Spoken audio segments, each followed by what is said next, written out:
Alright, NMAX 155 version 2. Sir, taga saan pa po kayo? Santa Maria, Bulacan. Ay, ano, taga Santa Maria, Bulacan pa po sila, sir, no? Bali, yung motor, bagong-bago pa po, no? Ayan. Okay, silver.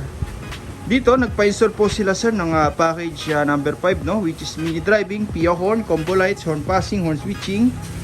Tapos yung rapid horn, meron na rin po ito, no? Nalatag na po natin yung mga wirings, mga sir, no? Okay, may switch na rin po. Ayan, tri-switch, passing switch, horn switching. Ayan, yung busina na latag na rin po natin dito, naka-intact na po. Ayan, original PIA po yan, mga sir, no? Ayan, legit PIA po yan. Okay, check natin yung wirings.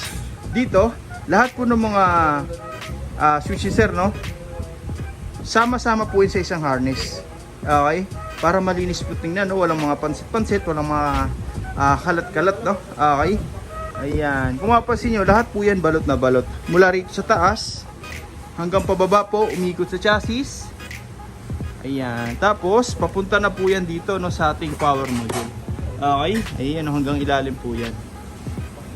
Naglalagay po tayo niyan para may control, no, lahat ng mga parts sa kinabit natin yan, katulad ng busina, no, yung MDL, mini driving, yung PIA horn, combo lights. Ayan, siya po yung distributor ng power, mga sir, no? Mula sa battery, papuntang trigger, sa mga switch, and then papunta na po ng output. Sa busina, sa mini driving, ito na po yung socket, plug and play, no? Para kung sakaling magbabaklas ng pairings, hindi na po mag-wiring cutting, no? Magpuputol ng wire. Ayan. Dito, mga sir, no? Denso po yan, made in Japan, kaya sure na matibay.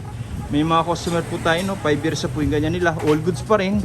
Ang kagandahan dyan, mga sir, magpalit man tayo ng busina, ng mini driving in the future, hindi na po tayo magre-rewirings, no?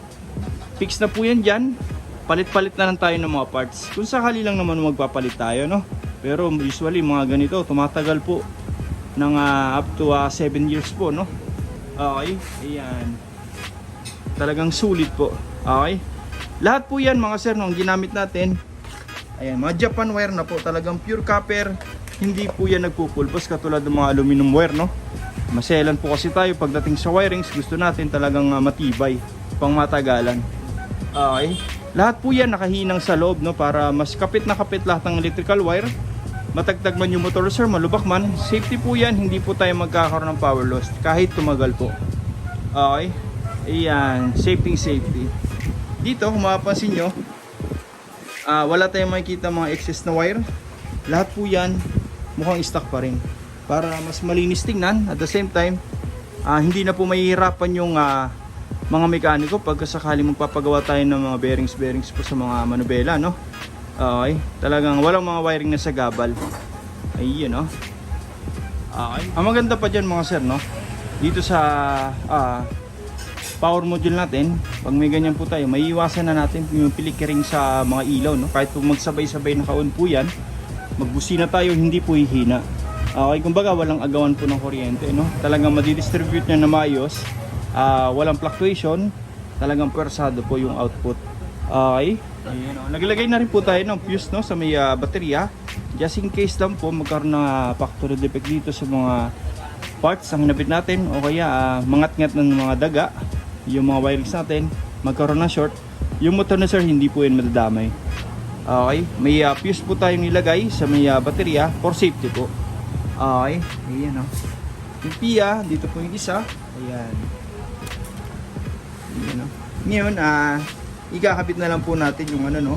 Yung MDL. Ayan, pag nag-passing, sabay po yung headlight tsaka yung mini driving. Okay, ito po yung nilagay natin, no? Passing light para sa headlight tsaka sa MDL.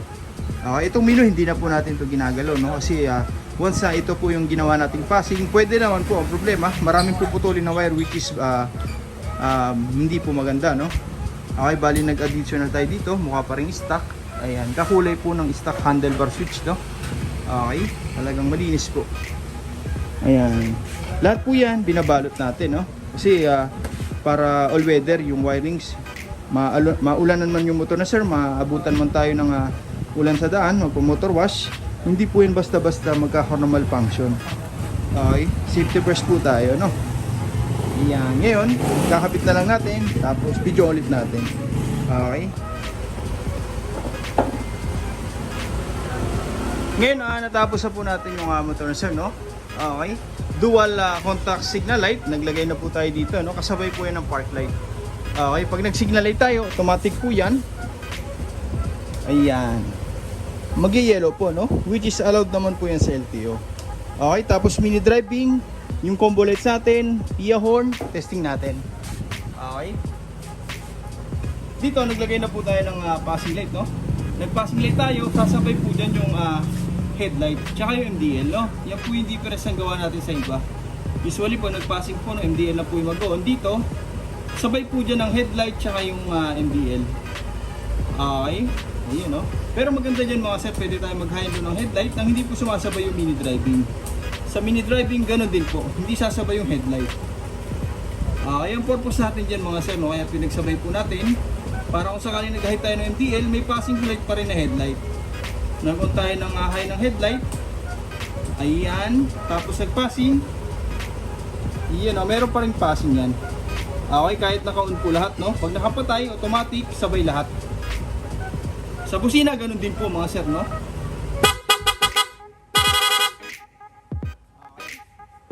Yan po yung maganda sa setup natin, mga sir. Hindi po tayo basta-basta nagtatap ng mini driving sa headlight, kundi naka-combos po. Okay? Ito po yung stock na headlight, ito po yung mini driving. Yun, no? Okay? 4 times po siyang mas malakas compare sa stock headlight, mga sir. Mataas na po yung lumens niya, no? Okay? Ayun, no? Lalo po ito sa dilim, mga sir. Napakalakas po nito. Maliit pero mataas yung lumens.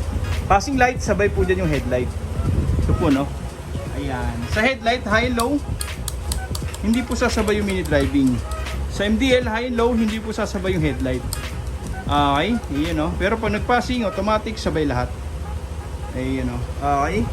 Malinis pa rin po, no? Mukhang stock pa rin po yung handlebar switch niya, sir. Okay.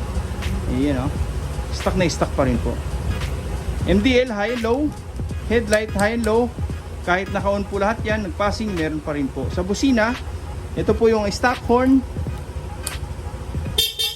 Wala po tayong nilagay na blinker, no? Para pag nagparehistro, fully stock yung busina, wala pong iilaw. Wala po tayong magiging violation po, no? Tapos yung loud horn, press lang po natin itong low switch.